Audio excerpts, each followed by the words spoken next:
E aí o que acontece? O córtex pré-frontal tem regiões específicas que controlam o impulso, que controlam suas emoções e que controlam a sua organização, a sua capacidade de organizar suas tarefas do dia a dia, a sua capacidade de pensar, que a gente chama de funções executivas. Memória de trabalho, que é a memória que a gente está usando agora para eu me comunicar com você. Por exemplo, você não lembra da terceira palavra que eu disse na frase anterior?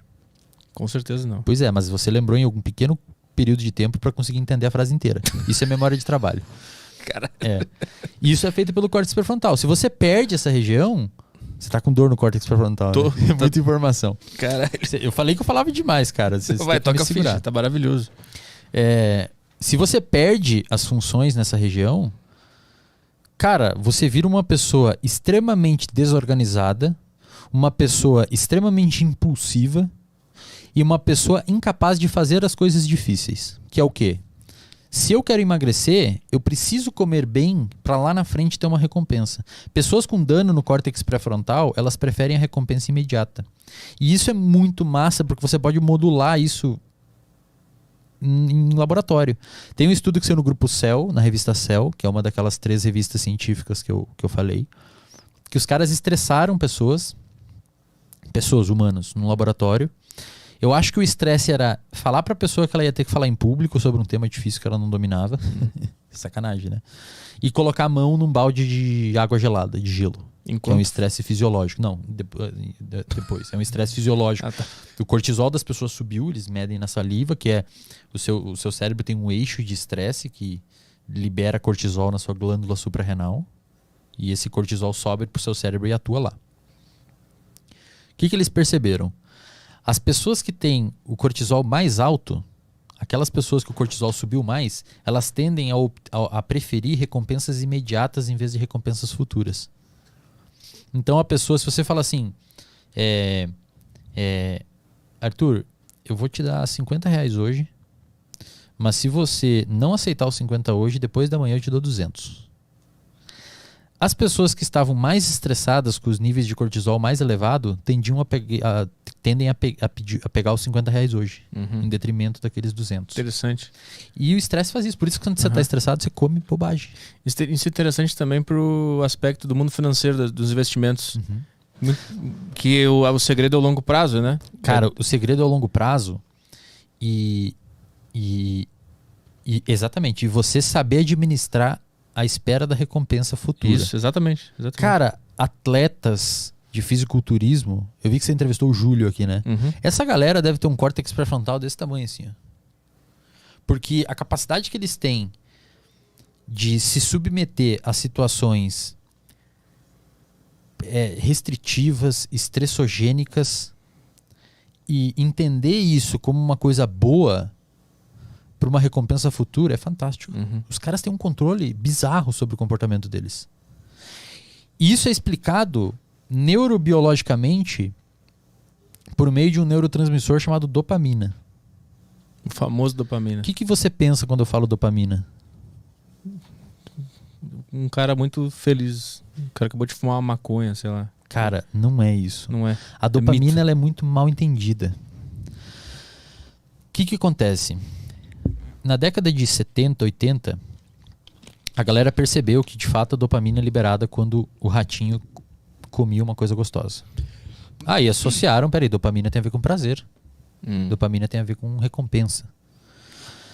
Na década de 90, os pesquisadores fizeram outro experimento.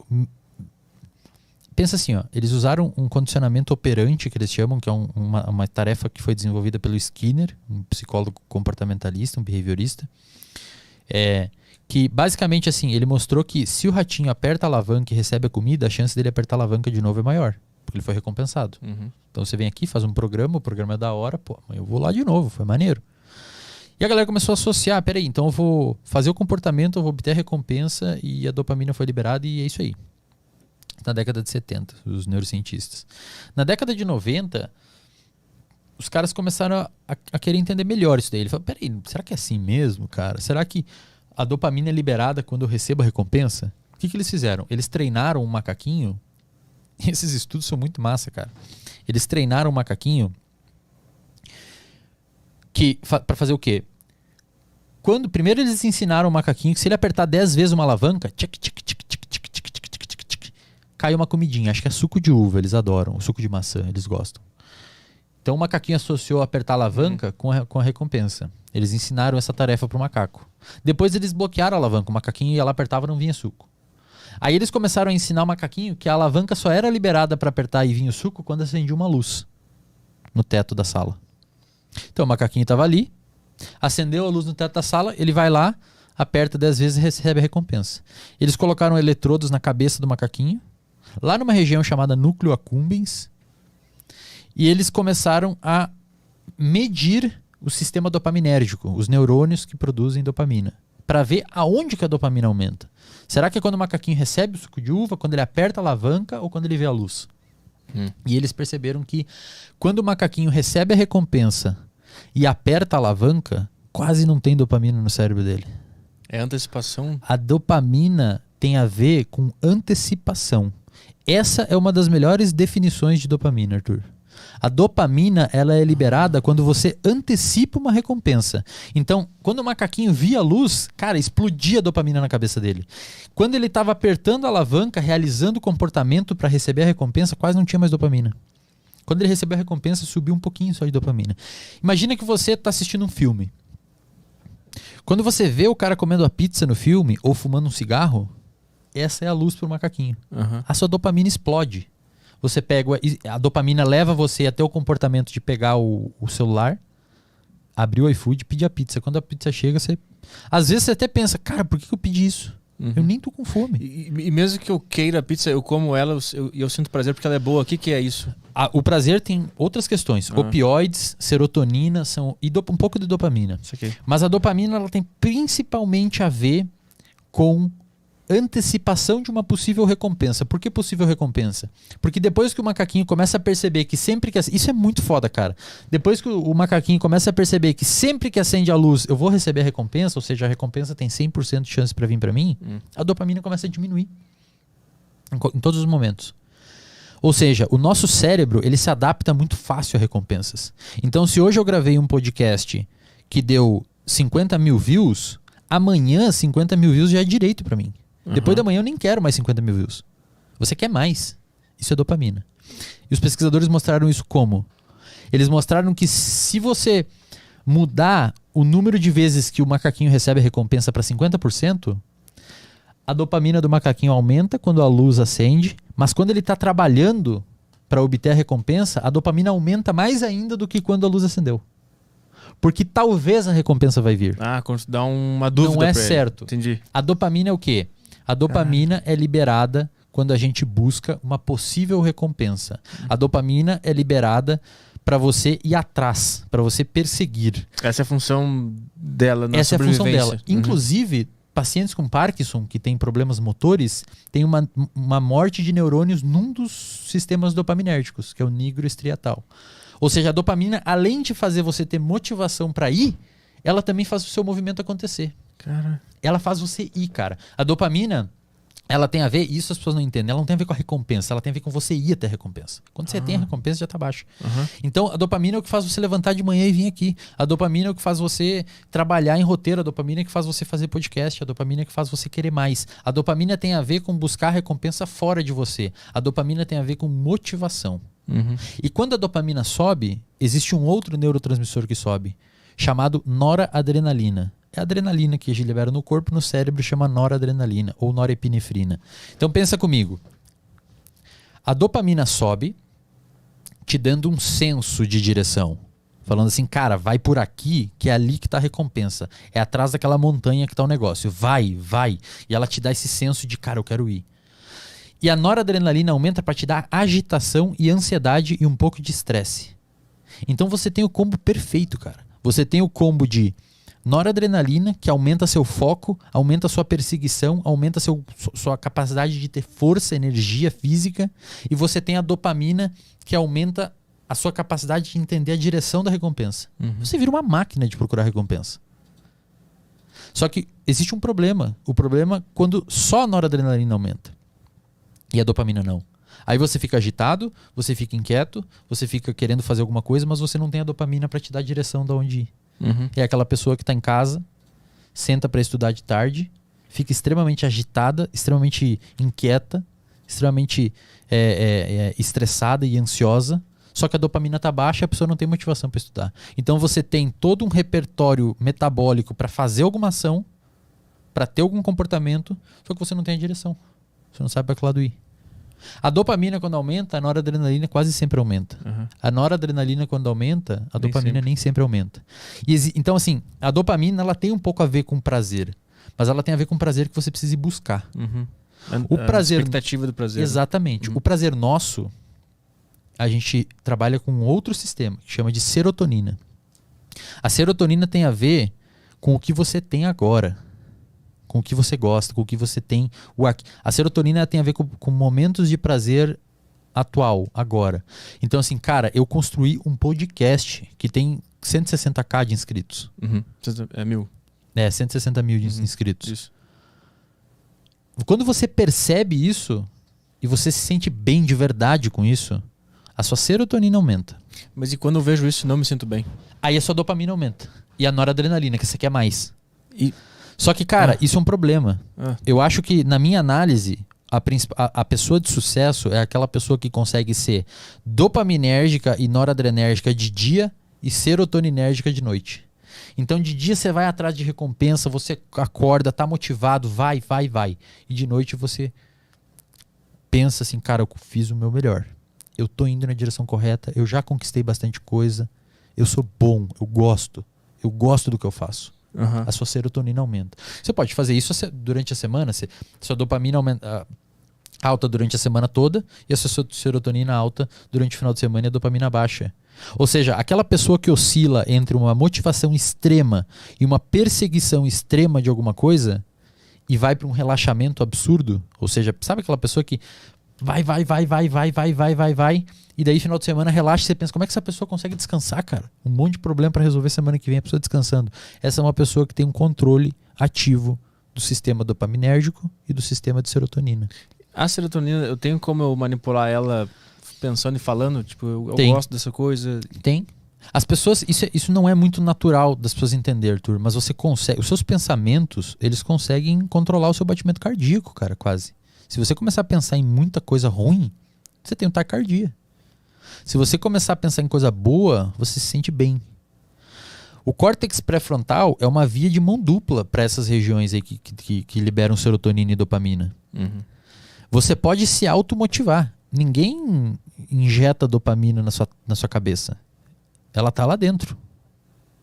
Você tem que ativar ela. E aí, para ativar ela, você precisa saber o que você quer.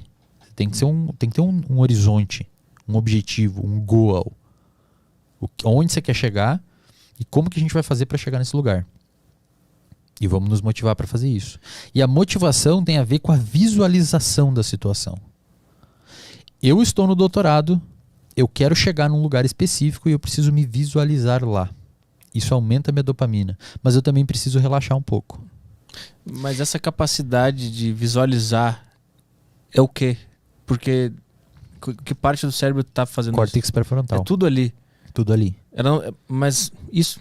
É igual você se visualizar no mercado. Só que aí que tá. Por exemplo, pega uma pessoa... Quantos famosos têm depressão, cara? Muitos famosos têm depressão. Vê na internet aí, tem vários famosos que têm depressão. Aí você pensa assim, pô, mas essa pessoa podre de rica, tem tudo, e tem a família, não sei o quê, e tem depressão. Às vezes a pessoa não parou pra ver o que tem. E ela tá sempre atrás de mais. Ou não consegue valorizar o que tem. Mas estar sempre atrás de mais não é bom pra manter a dopamina funcionando? É bom pra manter a dopamina funcionando. Só que, pelo fato da noradrenalina subir também, isso pode te adoecer a longo prazo. Se você ficar muito agitado. Porque aí você começa a perder sono. Você começa a ter prejuízos sociais. A sua namorada briga com você porque você não dá tanta atenção. Mas isso aí é normal. Mesmo que tu não... Isso não é... Então, assim, é importante que você faça um balanço entre a sua dopamina, esse senso de buscar alguma coisa fora, e a sua serotonina de tipo... Quando você que tá em casa, tem seus pais aí, sua mãe, sua irmã, um amigo... Quando você tá perto, é uma sensação de eu tenho o suficiente aqui pra mim. E isso é mediado pela serotonina. Dopamina, noradrenalina e serotonina. Repete comigo. Dopamina, noradrenalina e serotonina. Existem antidepressivos que trabalham nessas classes de neurotransmissores. Você tem antidepressivo que aumenta só dopamina, tem antidepressivo que aumenta noradrenalina e tem antidepressivo que aumenta serotonina. E tem que ser assim. Por quê? A dopamina e a noradrenalina, por serem neurotransmissores voltados à ação, faz. Se você pega um paciente com depressão e o psiquiatra dele, o médico dele, receita para ele um antidepressivo que aumenta a dopamina e noradrenalina, e esse paciente tem, por exemplo, insônia, não é legal. Porque o paciente vai ficar mais alerta, mas eu quero alguma coisa. Né? E se o paciente, por exemplo, dorme muito, não é legal dar um de serotonina, porque serotonina é mais relacionada a essa calma. Tipo, calma, você tem as coisas que você quer, cara. Você tem um podcast de 160 mil. Não, mas eu quero mais, então calma, vamos fazer assim. Sábado e domingo você contempla o que você tem genuinamente, e dia de semana vamos acordar e vamos aumentar a dopamina e a noradrenalina para correr atrás de 200 mil e 1 milhão. Né? E essa característica de dopamina ser liberada pelo sinal de você buscar o prazer é o que explica o vício. A pessoa que tem vício, por exemplo, a pessoa que usa droga, usa cocaína, muitas vezes ela não gosta de fazer aquilo. Ela fala pra você, cara, eu odeio isso. Mas não consegue parar. Por quê? Porque a dopamina não é liberada quando ela faz aquilo. Também a dopamina, a cocaína atua aumentando a dopamina. Ela bloqueia, enfim, a dopamina fica mais tempo agindo. Dá vontade de seguir os sonhos depois de uma... não dá. Só que quando que a dopamina aumenta? Quando a pessoa vê o amigo que usou sempre. Quando a pessoa bebe, tem problema com álcool, vê o bar, ali a dopamina aumenta. Então, para tratar a dependência química, por exemplo, se você não mudar o contexto da pessoa, é muito difícil você tratar. É muito... E essa parada de talvez a recompensa vir é o que explica vício em jogos. Sim. Cara, cassino, os caras são mestre em entender o sistema dopaminérgico. Talvez depois de eu girar essa alavanca aqui, minha vida vai mudar. E sua dopamina tá explodindo. E sua dopamina desliga tudo e você não consegue pensar direito e pensar, é uma chance em 1000 de ganhar. Não, mas eu vou tentar, porque existe. Quando tu falou do macaquinho ali do suco de maçã, eu lembrei que isso tá no livro O Poder do Hábito. Eu li lá. Tem esse experimento lá, por isso que eu lembrei quando tu começou a contar. Legal, cara. Eu nunca li esse livro inteiro. E tem também um capítulo só sobre uma mulher que era viciada em jogatina, em cassino e tal, e ele falava sobre dopamina, e como que aquilo virou um hábito e etc e tal. É por isso que você nunca pode comemorar tanto. Quem fala isso é um divulgador neurocientífico americano chamado Andrew Huberman. Ele fala que quando ele estava na graduação, ele estava ajudando nos experimentos de uma pesquisadora orientadora dele, e esse artigo que ele estava ajudando foi publicado na Science, que é uma revista que provavelmente eu nunca vou conseguir publicar. Porque eles exigem um nível de complexidade de artigo bizarro. Assim. O Brasil hoje precisa... Só grandes grupos de fato publicam em Science, Nature e tal, porque os caras... Os artigos lá são muito bons. Se você publica lá, você fez um bom trabalho. E ele explica que quando ele publicou, cara, ele ficou extremamente feliz. E a orientadora falou pra ele, a gente não vai comemorar. Não, mas nem um jantar, nenhuma festa? Não, talvez, não.